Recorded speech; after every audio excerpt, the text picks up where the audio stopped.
Aloha, and welcome back to another episode of the Ohana Packers Edition podcast, the podcast where two dudes from halfway around the world talk everything green and gold.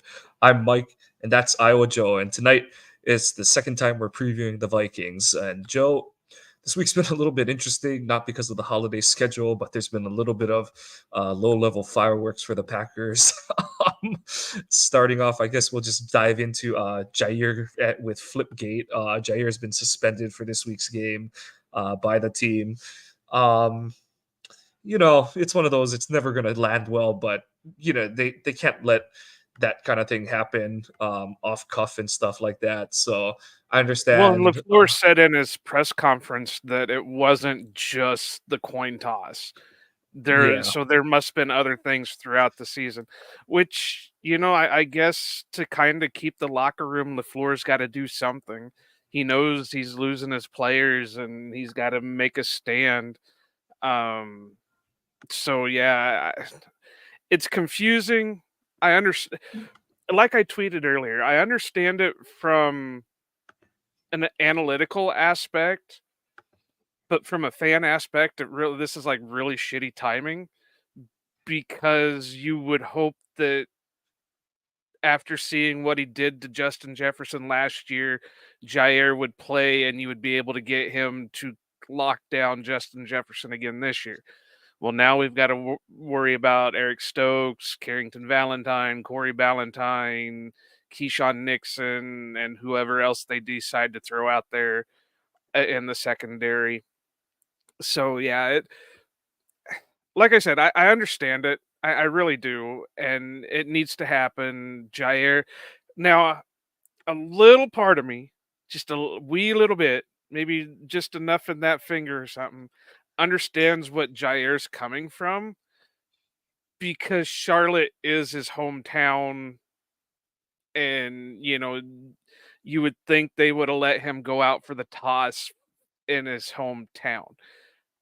Don't know what the background issues there are, don't know what's going on with it, don't know why they didn't do it, but, it is what it is. I again, just to kinda save face, I think LaFleur had to do something. Now, I've seen people on Twitter say, "Oh, well, it should've just been a fine, should've been just a fine."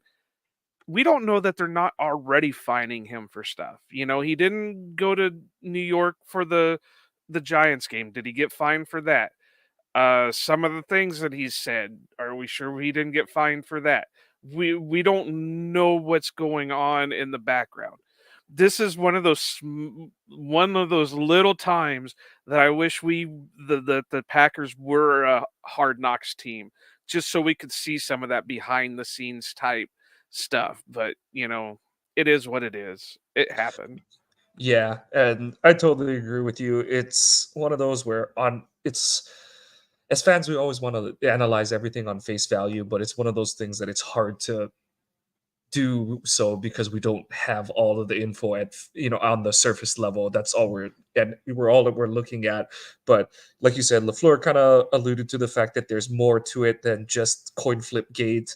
And at the end of the day, it comes down to there might be other things that are happening under the water and all that kind of stuff, but you can't let one of your top paid players just kind of do whatever the hell he wants and stuff. So yeah, you gotta you know, I don't know how quick they were to, but you do have to nip these kind of things in the bud and stuff. So, um, Packers are going to roll into this game in Minnesota without Jair on the practice or on the health side. So they had four DNPs. Devondre Campbell was one of them. I just expect Dre isn't going to play again the rest of the season until we hear otherwise.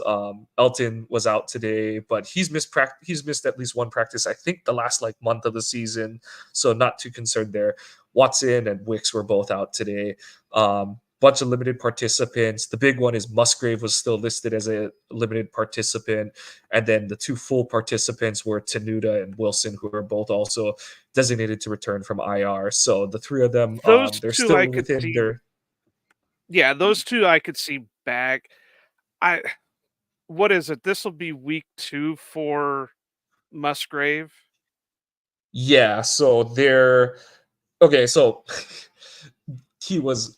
designated to return last week Wednesday. So technically he's gone through 7 days of his 21-day window. So I try to use the number of days, not like the week he's in, because it gets confusing because they're not like, Right.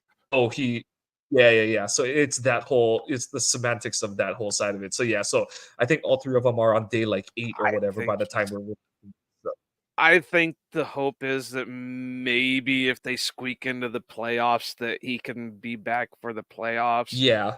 but it's too close to the end of the season to be risking, your young potential, you know, stud tight end can come back from a lacerated kidney.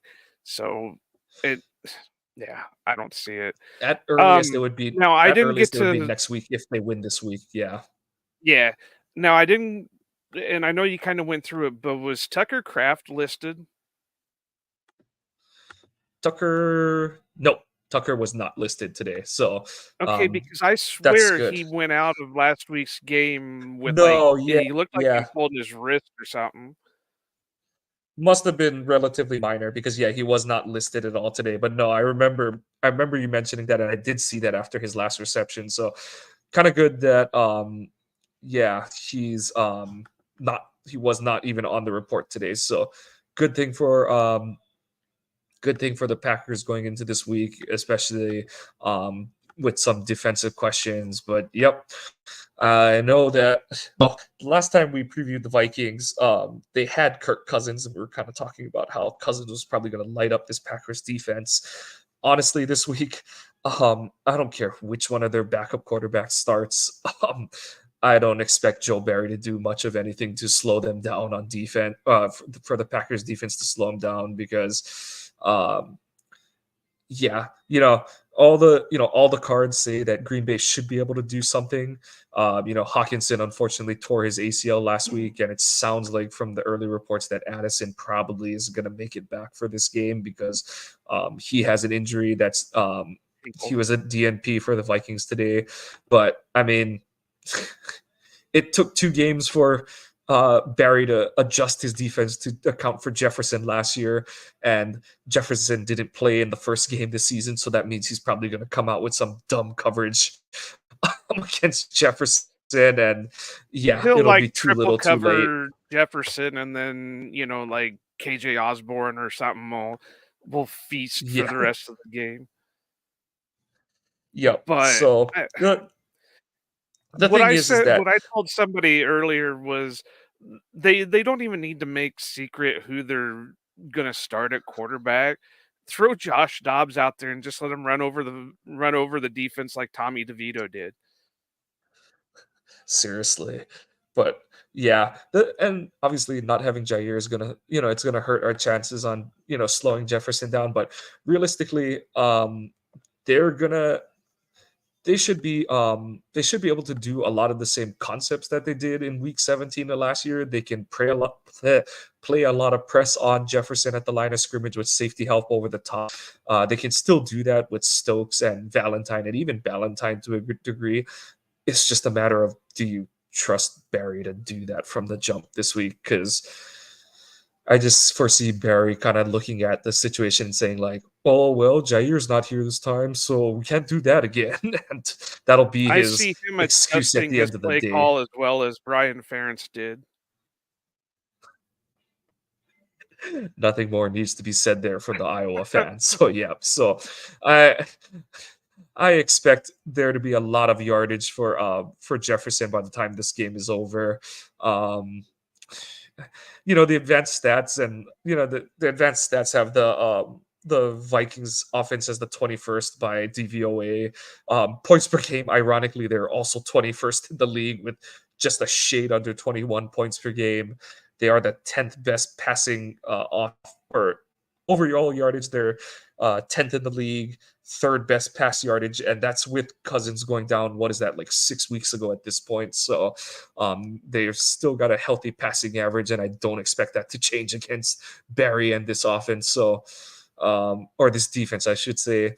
But I mean, looking at this, you'd like to say that Minnesota has lost a bunch of weapons on the perimeter.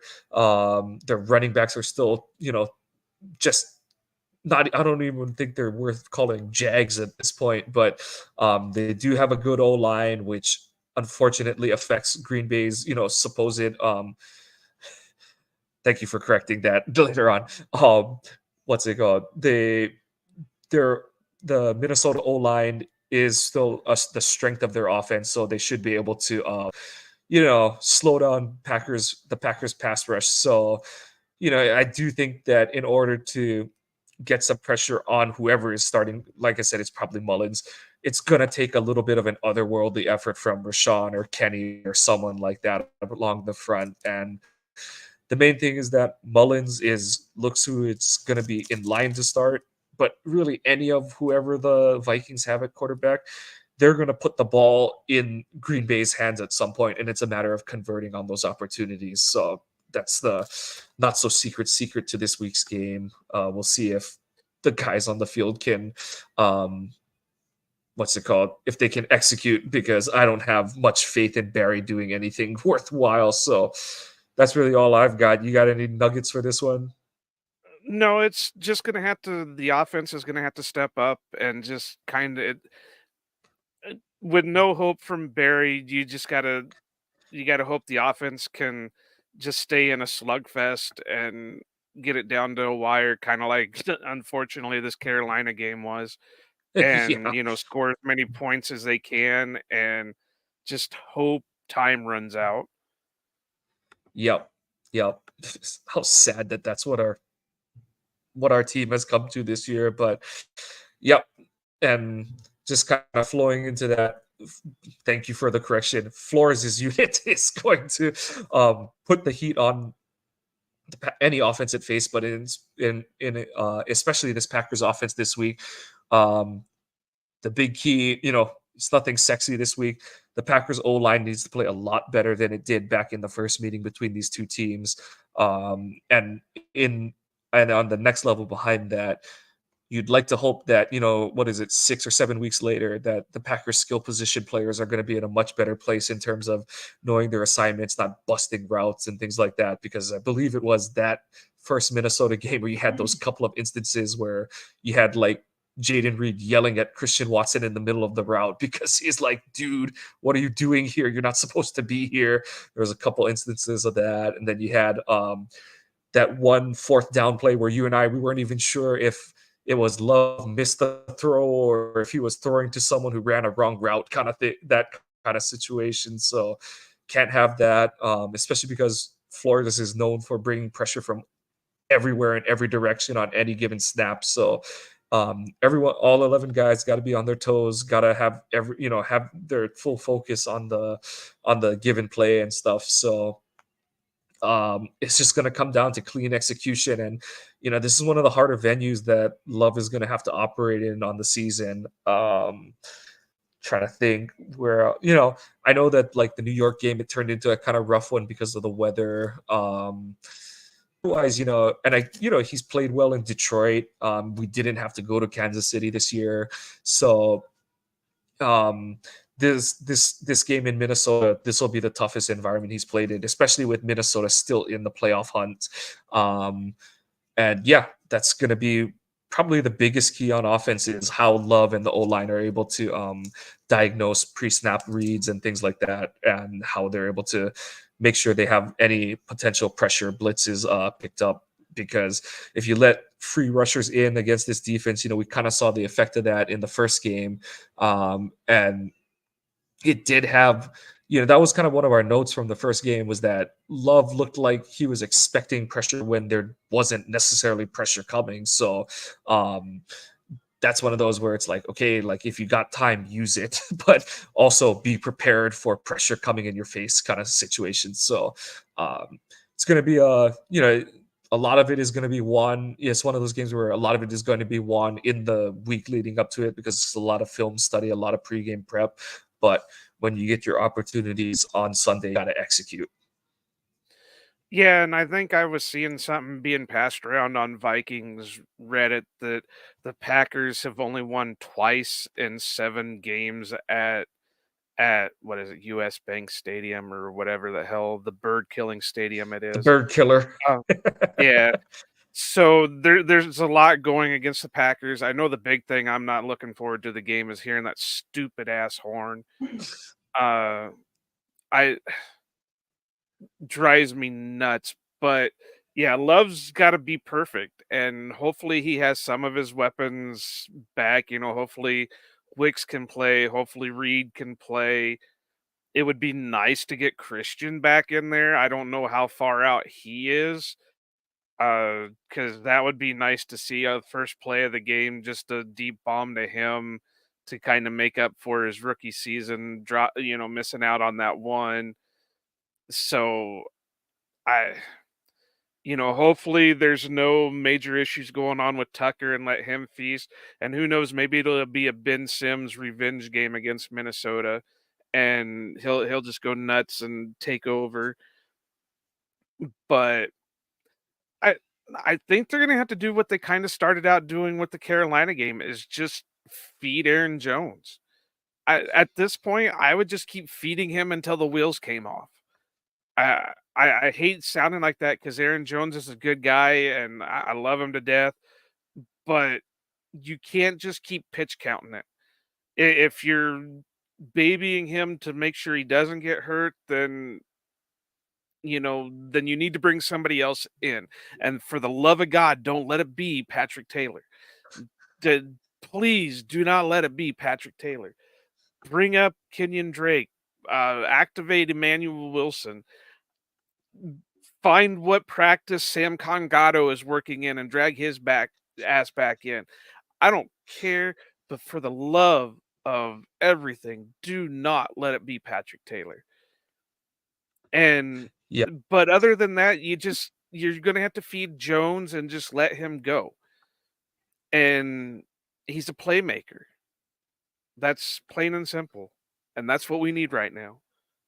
Yeah, and part of it, you're right that they do try to like load manage Jones throughout the season, but the thing is this is the exact scenario that you want him around for, and having his full complement of touches is for this stretch run. There's not like 8 games that they all matter, but the whole point is to have Jones for quote unquote the games that matter most, and that's this stretch run, trying to get into the playoffs, and if they make it in the playoffs. So this is where, like you said, it's not like hanging Jones out to dry or anything like that, but this is the exact scenario that you hope to have him healthy. And obviously it's not it hasn't been the path to this that they've wanted it to necessarily be, with him missing half the season with injury or being dogged by injury dogged by or missing half the season due to injury. But whatever way you want to, not want to, but whatever way it got you here, you've got a healthy Jones now, and the team is on the it's on the cusp of a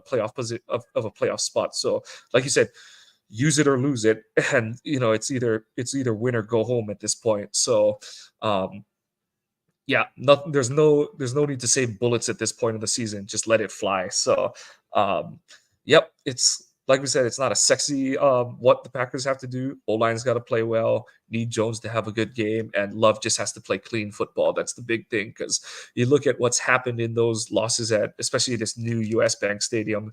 It's been the games where they've turned the ball over a bunch or just blown red zone opportunities. So Love's just got to take care of the football, and when they get in the red zone, score touchdowns.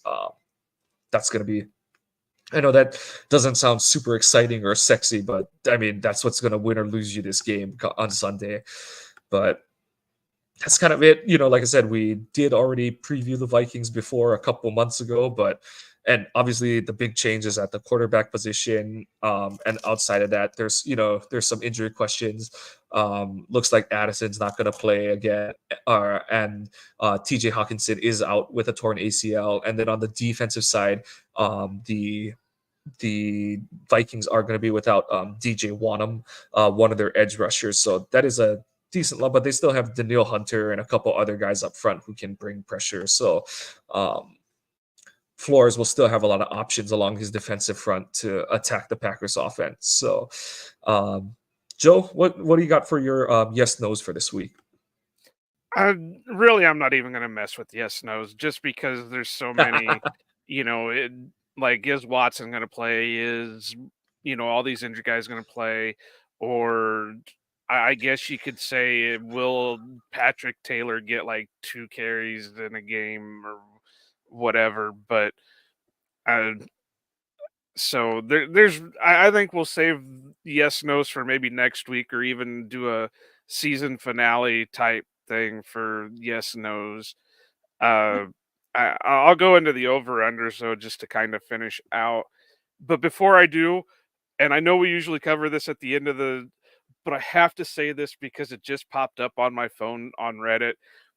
Posted my newest article. If you haven't read it, go to ohanapackers.org.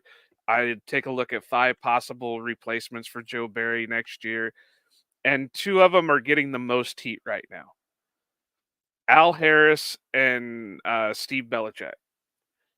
And I I understand the Al Harris, because Al Harris says he's more of a player developer than a play caller. Fine, that's great, whatever. But he's still a possible replacement. That's why he hires his own people to be in there to make those. He can say, "Hey, Jim Bob, you're calling the plays, but I'm going to oversee the defense." That's kind of what we would hope with Joe Barry right now. Joe Barry saying, "Hey, I can't scheme this. I'm going to develop these guys. Hey, uh, Olividati, you call the plays this week." That would be Yep. great. And the other one, Steve Belichick, is getting a ton of hate. But what I love is everybody would love to see Bill Belichick be the defensive coordinator, and they don't understand that Bill Belichick has 2 decisions: another head coaching gig or retirement. There is no way in hell that guy is going to settle for a defensive coordinator position, no matter what team it is. He's been in the game too long. He's been a head coach for too long. He's not going to take a defensive court. I will close this show down if he were to become defensive coordinator, because it's I would not be going to happen. absolutely There's going to be shocked. yeah, because there's going to be too many openings in the league for head coaches, and he's a known winner.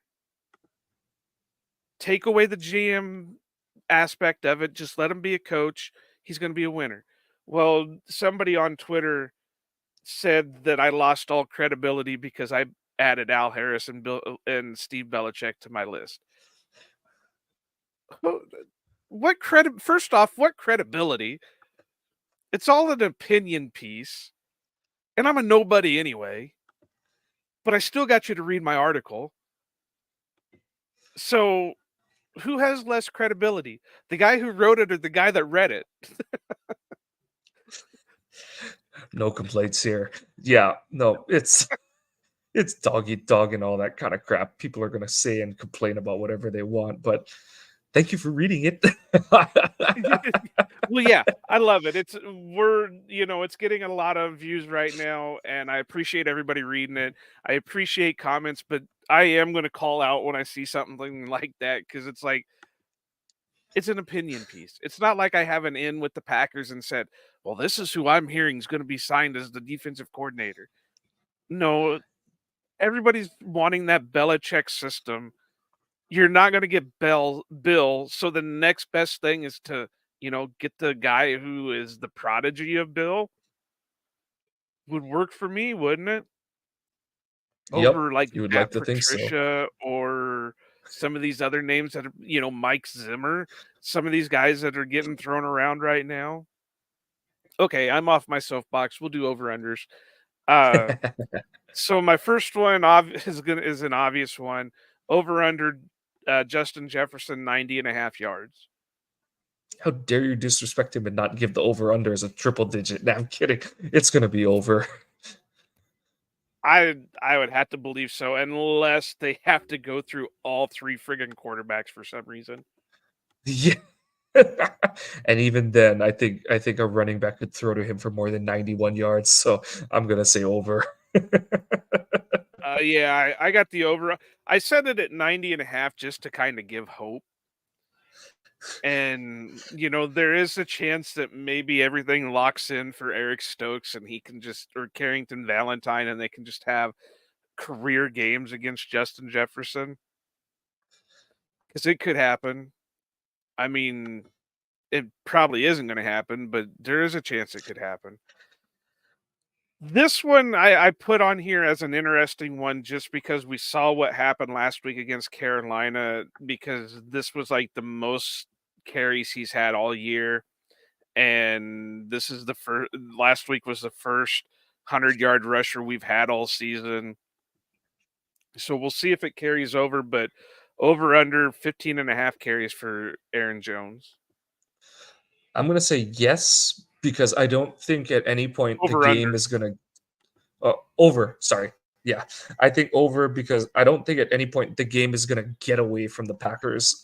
We even saw it, the week. What was that? Week 9 or 10 or whatever. The first time we played them, I know it kind of looked like it got away at the end, but there was still enough time that they could run the ball a little bit and stuff. So I think he's gonna get over 15 and a half.